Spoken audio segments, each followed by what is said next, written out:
Ligtas si US President Donald Trump, First Lady Melania Trump at iba pang matataas na opisyal ng Amerika matapos ang pamamaril habang ginaganap ang White House Correspondents' Dinner sa isang hotel sa Washington noong Sabado ng gabi. Agad na nilikas ng Secret Service agents ang Pangulo habang ang mga dumalo ay nagtakbuhan at nagtago sa ilalim ng mga mesa sa gitna ng kaguluhan. Nagsimula ang insidente na magpaputok ng baril ang isang lalaki sa isang security checkpoint malapit sa entrance kung saan ginaganap ang event. Naaresto ang suspect na kinilalang si Cole Thomas Allen, 31 anyos mula sa California. Base sa paunang investigasyon, posibleng nag-iisa ang suspect at walang kasabwat sa pamamaril. He was in my opinion, a sick person. Who would do that but a sick person? They seem to think he was a lone wolf, and I feel that too. Ayon pa sa mga investigador, maaaring target ng suspect ang mga opisyal ng administrasyon kabilang na ang Pangulo. Para kay Trump, hindi na bago ang ganitong insidente. You look at this great violence with all countries. I was talking to somebody from another country today, and they have numerous assassinations of political figures all over the world. You look at South America, it's like some of the numbers are just horrific. It's dangerous stuff, whether it's here or someplace else.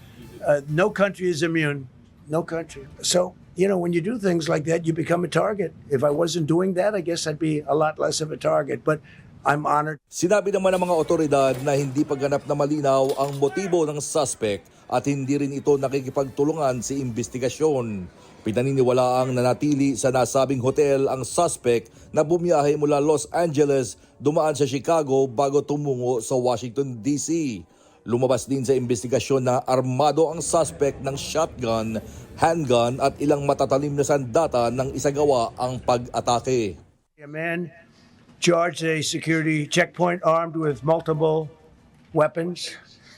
And he was taken down by some very brave members of Secret Service, and they acted very quickly.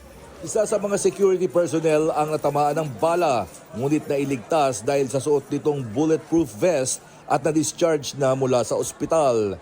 Dahil sa insidente, pinuna ng ilan ang seguridad sa venue matapos malusutan ng suspect ang ilang checkpoint. Kaugnay nito, binigyang diin ni Trump na hindi na sana nangyari ang insidente kung sa White House idinaos ang event. We looked at all of the conditions that took place tonight, and I will say, it's not a particularly secure building. And I didn't want to say this, but this is why we have to have all of the attributes of what we're planning at the White House. It's actually a larger room, and it's much more secure. It's drone-proof, it's bulletproof glass. We need the ballroom. Ayon sa Pangulo, ang naturang pasilidad ay may pinakamataas na antas ng seguridad at nasa loob ng pinaka-secure na lugar sa mundo. Iginiit din niya na matagal nang hinihiling ng mga pinuno ng Amerika ang pagtatayo ng mas ligtas na venue para sa mga high-profile event. Hindi ito ang unang pagkakataon na naging target ng pag-atake si Trump. Noong 2024, nasugatan siya sa tenga matapos barilin ng isang campaign rally sa Pennsylvania at sinundan ito ng isa pang insidente sa kanyang golf course sa Florida.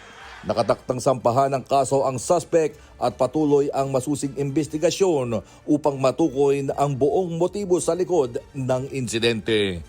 James Bonduyan, humahataw sa balita ngayon.